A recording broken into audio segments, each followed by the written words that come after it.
Hey everyone, thanks for being here. It's a bit of a slow week this week. It's been raining here all week, so not really any time to do any test rides or anything like that. If you haven't done so already, I invite you to subscribe after watching this video. I appreciate any support. Our thoughts and prayers go out to those affected by Hurricane Helene, particularly in North Carolina and Tennessee. I can't imagine what some of you are dealing with in that area. I hope you are able to recover quickly. I decided this week to get caught up on what's going on with Harley Davidson. I'm sure you all remember the debacle this past summer with Harley being exposed for going woke. I did a couple of quick videos on it. On the more extreme side, people were shooting their Harleys, debadging their Harleys, burning their Harleys, etc. I saw a video from a guy who works at an Indian dealership saying they had a massive influx of people wanting to trade in their Harleys for an Indian. The problem was that because of the big influx of Harleys on the used bike market, their value has gone down significantly. So these guys with 2023 or 2024 model Harleys are trying to trade them in for an Indian, but they owe more on their Harley than it's worth in the used market now, so they can't sell it or trade it in without coming up with a significant amount of cash to bring their loan balance down. These reactions do tend to be localized to certain areas of the country. I haven't seen any significant difference in my area here in South Central PA. The Indian dealerships here don't have a significant increase of used Harleys in stock, and I still see plenty of Harleys on the road. But in other areas of the country, it is a different story. People did react quite strongly in some areas. Of course, we know that the whole woke agenda was not the only reason people were upset. What is probably even more upsetting is the announcement that production of the Revolution Max bikes, the Nightster, Sportster S, and Pan America bikes, is getting moved to Thailand even for the bikes sold in the US. This is something Harley promised they would never do. Now Johan Zeitz is going back on that promise. The question in my mind is this. Now that we are a couple months past all the uproar and social media backlash from these issues, has anything changed? Did any of this hoopla make any difference at all? The answer appears to be no at this point. It may be too soon to tell, but at this point, it appears that the dealerships have been hurt by all the uproar, but Harley Corporate as a company still seems to be doing fine. And as long as Harley Corporate continues to make money, it's very unlikely they will fire Zeitz or any of the people on the board who align with his philosophies.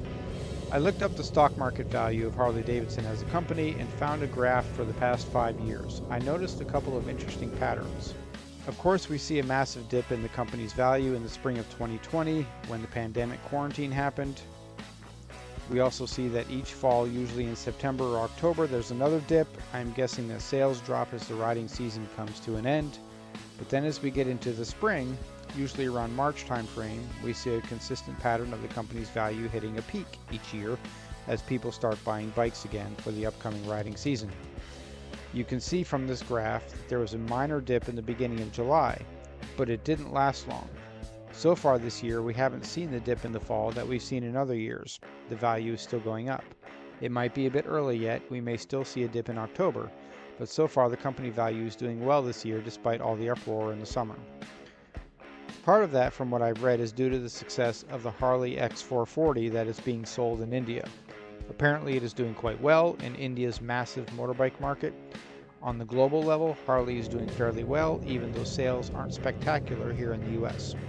It may be a bit early to see the long-term fallout of this summer's mess. It will be interesting to see what happens next spring as people gear up for the 2025 riding season. Will things return to normal for Harley, or is that when we'll see a decline in sales for them?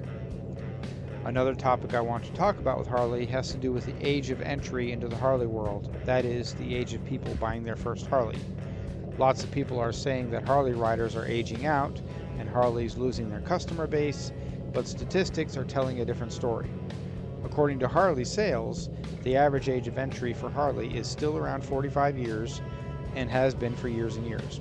Of course, there is always some fluctuation, but it seems to be staying consistent between 42 and 48 years. Some sites are saying it's over 50, another site I saw said 49, but Harley sales is saying it's still 45. This is an interesting statistic as we see a lot of people saying that Harley is doomed because the only people buying Harleys are older and they keep getting older and older, and soon those people won't be able to ride anymore and Harley will be in big trouble when that happens. But if the average age of entry is still 45, that might not be the case. The real issue in my mind is the price of these bikes when looking at them brand new. What seems to be happening with Zeitz's leadership is similar to what he did when he was CEO of, I think it was Puma clothing and shoes. He turned the brand into a luxury brand that only the wealthy could afford, and apparently saved the company because for each item they sold, they made a lot more money than trying to sell it as a low-priced item. I don't know for sure the details on this. I'm just going on the little bit that I did read. If that's the case, it seems apparent that Zeitz is doing the same thing with Harley. He's turning it into a luxury brand where the high prices of the bikes will decrease how many they sell, but they'll make more money on each bike they sell, so it will actually work in their favor. We'll see how that goes in the long run. It doesn't help that Indian is matching Harley's pricing with their touring bikes.